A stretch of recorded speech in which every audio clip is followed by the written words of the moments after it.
Well, hello, hello, hello. Recorded na lang kasi nabasa ko ang transcript ng Pusang Galang Akla. 'Di ba?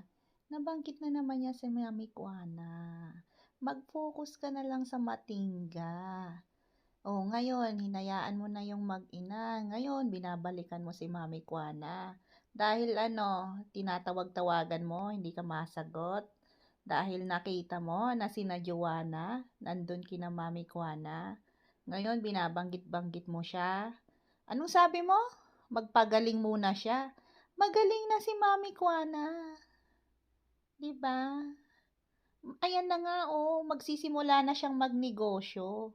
May inambag ka ba? Ang kainggit, nakaambag na. Asan yung ambag mo?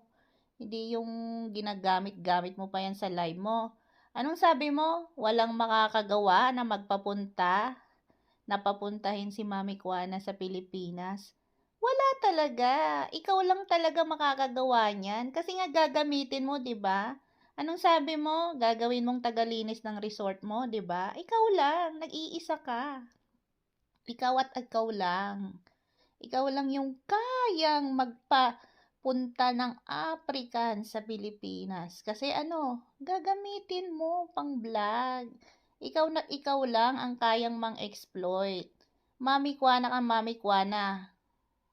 Nakakarindi ka na. Hindi mo nga alam kung ano nangyayari sa matanda. Tumigil-tigil ka ha. Diyan ka mag-focus kay ano, diyan sa tilapia mo. Nakaabang ako. This week hanggang August 3. Abang-abang. Okay, yun lang.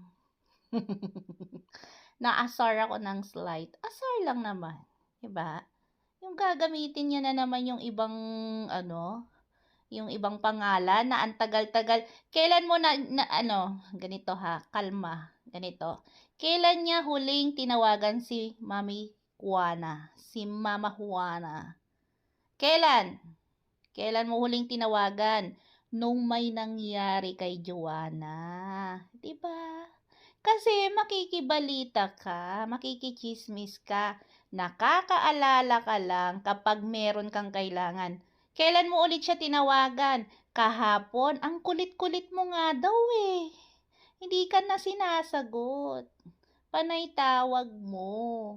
Akala mo hindi ko nabilin yung matanda?